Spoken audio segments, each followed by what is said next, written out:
అందరికీ నమస్కారం.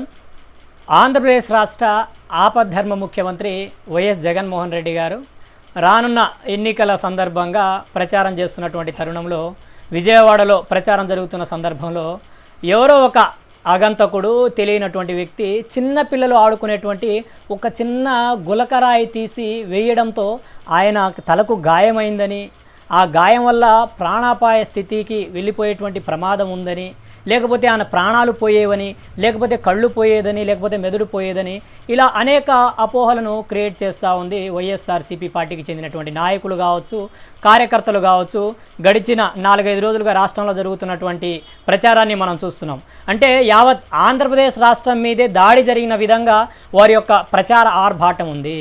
ఈరోజు నేను ఒకటే సూటిగా అడగదలుచుకున్నాను. జగన్మోహన్ రెడ్డి గారు మీ ఒక్కరిదే ప్రాణమా, లేకపోతే ఇదొక రాజకీయ స్టంటులో, ఎన్నికల రాజకీయ స్టంటులో భాగంగా నాడు 2019 ఎన్నికలకు ముందు ఏ విధంగా అయితే మీరు కోడికట్టి డ్రామాకు రక్తి కట్టించారో అలాంటిది ఈరోజు గులకరాయి డ్రామాకు రక్తి కట్టిస్తున్నట్లే ఉంది. కానీ మీ మాటల్లో నిజం అనేది ఈ రాష్ట్ర ప్రజలకు ఎవరికి తెలియదండి. ఈరోజు చిన్న దెబ్బ తగలగానే విలవిలలాడిపోయారే వైఎస్ జగన్మోహన్ రెడ్డి గారు. మీ ప్రభుత్వ పాలనలో గడిచిన 5 సంవత్సరాలలో ఎంతమంది అమాయకులు ఎస్సీ, ఎస్టీ, బీసీ, మైనార్టీలకు చెందినటువంటి బిడ్డల ప్రాణాలను ఉసురు తీసుకున్నారో మీకు గుర్తుందా?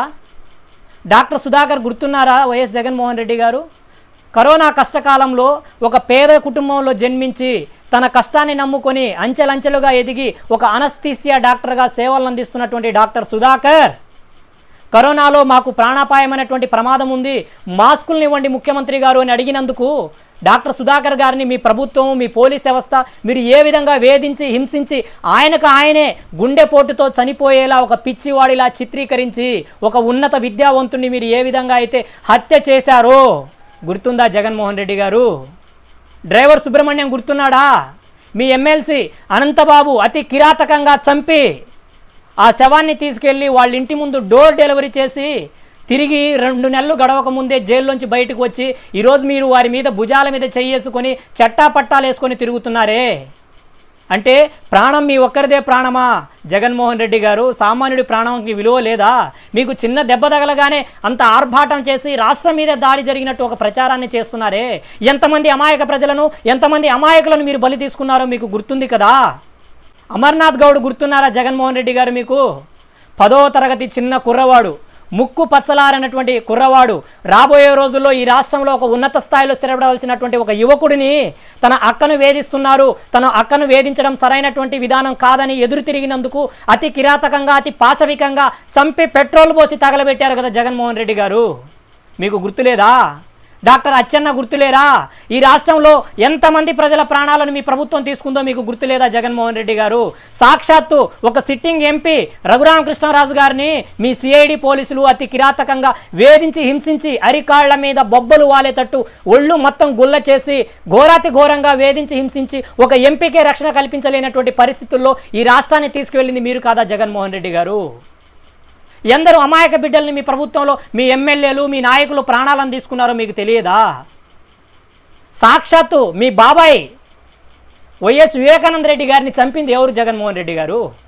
ఆనాడు ఇది నారాసుర రక్త చరిత్రని ప్రచారం చేసి నాడు చంద్రబాబు నాయుడు గారిని దీంట్లో ముద్దాయిగా చిత్రీకరించేటువంటి కుట్రలను పాల్పడ్డారే. కానీ ఈరోజు రాష్ట్రంలో ఉన్నటువంటి ప్రతి పౌరుడికి తెలుసు కదా వైఎస్ వివేకానంద రెడ్డి గారిని ఎవరు చంపారో. సాక్షాత్తు నీ చెల్లెళ్ళే ప్రశ్నిస్తున్నారు కదా జగన్మోహన్ రెడ్డి గారు. మీ రాజకీయ భవిష్యత్తు కోసం, మీ రాజకీయ పదవుల కోసం, మీ రాజకీయంగా మీరు సుభిక్షంగా ఉండడం కోసం సొంత బాబాయిలను అతి కిరాతకంగా చంపేటువంటి పరిస్థితులను ఎక్కడైనా చూసామా? పదవులు, రాజకీయాలు, డబ్బులు శాశ్వతం కాదు జగన్మోహన్ రెడ్డి గారు. మనం చేసినటువంటి కార్యక్రమాలు, మనం చేసినటువంటి సేవ, మనం అందించినటువంటి ఫలాలు, మనం చేసినటువంటి అభివృద్ధి శాశ్వతంగా ఉంటుంది. కానీ పదవుల కోసం రాజకీయ కాంక్షతో మీరు ఎల్లకాలం మీరే పదవుల్లో కొనసాగాలని సామాన్య ప్రజలను, ఆఖరికి రక్త సంబంధికులను కూడా విడదీసి వేధించి హింసించి చంపుతున్నటువంటి దారుణమైనటువంటి వ్యక్తులను ఇప్పటి వరకు ఈ దేశ చరిత్రలో నేను ఎక్కడా చూడలా. మొట్టమొదటిసారిగా మిమ్మల్ని చూస్తాను జగన్మోహన్ రెడ్డి గారు. ఈరోజు ప్రజలను మళ్ళా మభ్యపెట్టి మోసం చేసి మరొక మారు ఓట్లు వేయించుకోవాలని మీరు కుట్ర పన్నుతున్నారే తప్ప నిజంగా మీకు దాడి జరిగిందంటున్నారు. ఒక Z+ కేటగిరీ సెక్యూరిటీలో ఉన్నటువంటి మీరు చుట్టూ అంగబలం, పోలీసు బలగాలు, అలానే మీ కార్యకర్తల నడుమ ఎవరో ఒక అగంతకుడు వచ్చి మీ మీద రాయి ఎలా వేస్తాడు వైఎస్ జగన్మోహన్ రెడ్డి గారు? నాడు కూడా అంతే, కోడికత్తి డ్రామాకు ఒక శ్రీకారం చుట్టి కోడికత్తి డ్రామాతో ప్రజలలో సింపతిని సాధించి ఇది ఆనాడు అధికారంలో ఉన్నటువంటి చంద్రబాబు నాయుడు గారి కుట్ర, ఇది చంద్రబాబు నాయుడు గారే చేయించారని ఆ రోజు మీరు ఏ విధంగా ప్రచారం చేశారు? చివరాఖరికి ఎన్ఐఏ కోర్టు ఏమని తేల్చింది? దీంట్లో ఎటువంటి కుట్ర లేదు, ఇది కేవలం కావాలని జరిగినటువంటి ఒక దాడి మాత్రమే తప్ప దీంట్లో ఎటువంటి రాజకీయ కుట్ర లేదని సాక్షాత్తు నేషనల్ ఇన్వెస్టిగేషన్ ఏజెన్సీనే తెలిపింది కదా జగన్మోహన్ రెడ్డి గారు. అలాంటి కోడికత్తి సీనును ఒక చిన్న మాటతో బెయిల్ వచ్చేటువంటి మర్డర్లు చేసి డోర్ డెలివరీ చేసినటువంటి అనంతబాబేమో 2 నెలల్లో బెయిల్ తీసుకొని బయటకు వస్తాడు. ఒక చిన్న కత్తితో చిన్న గాయం చేసినటువంటి కోడికత్తి సీను మాత్రం 4.5 సంవత్సరాలు జైల్లో మగ్గాడు జగన్మోహన్ రెడ్డి గారు. ఈరోజు పేదలంటే మీకు చులకన. ఈరోజు చెప్తున్నారు కదా పేదలకు పెత్తందారులకు యుద్ధమని. నిజంగా ఇది పేదలకు పెత్తందారులకు మధ్య జరుగుతున్నటువంటి యుద్ధమే. మీరే ఈ రాష్ట్రానికి పట్టిన అతిపెద్ద పెత్తందారుడు. ఈ రాష్ట్రంలో ఉన్నటువంటి ఎస్సీ, ఎస్టీ, బీసీ, మైనార్టీ పేద కుటుంబాలకు చెందినటువంటి ప్రజలు మీతో పోరాటం చేస్తున్నారు. వాళ్ళ యొక్క బ్రతుకులను మార్చుకోవడం కోసం, వారు అభివృద్ధి పదంలో నడవడం కోసం, మిమ్మల్ని ఎన్నుకున్న పాపానికి వారు అనుభవిస్తున్నటువంటి వేధింపుల నుంచి బయట పడడం కోసం వారందరూ మీతో పోరాటం చేస్తున్నారు జగన్మోహన్ రెడ్డి గారు. మీరు చెప్పింది అక్షర సత్యం. పేదవాడికి పెత్తందారుడికి మీరు ఒక నిజమైనటువంటి పెత్తందారులు. ఈరోజు రాష్ట్రంలో ఉన్నటువంటి పేదవాళ్లకు మీ మధ్య జరుగుతున్నటువంటి యుద్ధం నిజంగానే అది సత్యం.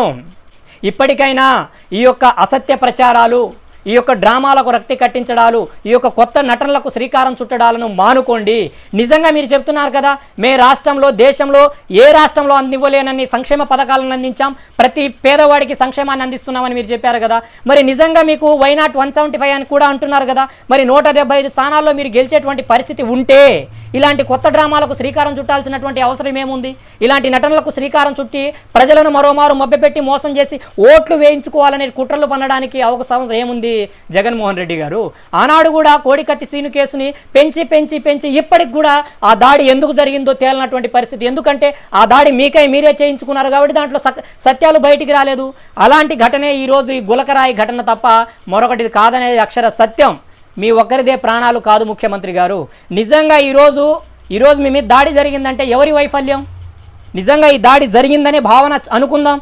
ఎవరి వైఫల్యం అండి? సాక్షాత్తు మీ ప్రభుత్వ హయాంలో మీ ఆధ్వర్యంలో నడుస్తున్నటువంటి పోలీస్ వ్యవస్థ యొక్క నిర్లక్ష్యం కాదా? మరి ఇలాంటి పోలీస్ వ్యవస్థ మరి ఎందుకు చర్యలు చేపట్టలేదు?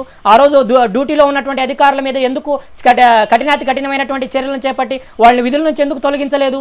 నిజంగా ఈరోజు దాడి జరిగి ఉంటే అందుకు సంబంధించినటువంటి ఆధారాలు ఉంటే ఈరోజు ఎంతసేపటికి పేద కుటుంబాలకు చెందిన వారిని అరెస్ట్ చేస్తే వాళ్ళ కోసం వారికి రాజకీయ బలం ఉండదు, అంగబలం ఉండదు, కులపరమైనటువంటి బలం ఉండవు, ఇతర బలం ఉండదు. కాబట్టి వాళ్ళని ఏం చేసినా ప్రశ్నించేటువంటి నాదుడు ఈ రాష్ట్రంలో లేరనే కదా ఇలాంటి వింత పోకడలకు మీరు వెళ్తున్నారు. ఎంతమందిని వేధించారు జగన్మోహన్ రెడ్డి గారు? ఎంతమందిని పొట్టన పెట్టుకున్నారు మీ ఎమ్మెల్యేలు? మీరు తెలియదా? రాష్ట్రంలో ఎందరో అమాయకులు చనిపోయారో మీకు తెలియదా?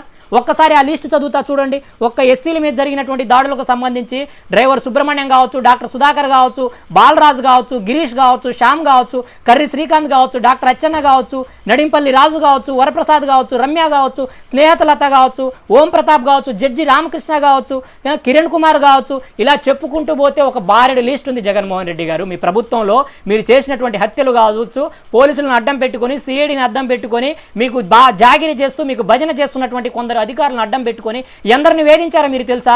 మొన్నటికి మొన్న నన్ను మీ స్థానిక ఎమ్మెల్యే, మాచర్ల స్థానిక ఎమ్మెల్యే చంపడానికి కుట్రలు పన్ని 3-4 సార్లు నా మీద హత్యా ప్రయత్నం చేయించినటువంటి ఘటనలు ఉన్నాయి జగన్మోహన్ రెడ్డి గారు. నిజంగా నా ఎస్సీలు, నా ఎస్టీలు, నా బీసీలు, నా మైనారిటీలు అని మీరు చెప్తా ఉన్నారు కదా. మరి నీ ఎస్సీల మీద, నీ ఎస్టీల మీద, నీ మైనారిటీల మీద, నీ బీసీల మీద దాడులు జరుగుతూ ఉంటే, వాళ్ళని చంపుతూ ఉంటే, వాళ్ళని అతి కిరాతకంగా, అతి పాశవికంగా వాళ్ళని హింసించి వేధించి చంపుతూ ఉంటే ఎక్కడికి వెళ్ళింది జగన్మోహన్ రెడ్డి గారు నీ ప్రేమ? అబ్దుల్ సలాం తెలుసా అండి? నంద్యాలకు చెందినటువంటి ఒక ముస్లిం మైనారిటీ కుటుంబాన్ని వేధించి హింసించి వారే కుటుంబ సమేతంగా రైలు పట్టాల మీద పడుకొని వారు బల్వన్మరణానికి ప్రాణాలు తీసుకున్నటువంటి ఘటన మీకు గుర్తులేదా? ఇలా ఎన్ని ఘటనలు చెప్పుకుందాం జగన్మోహన్ రెడ్డి గారు. మీ ఒక్కరిదే ప్రాణం కాదండి.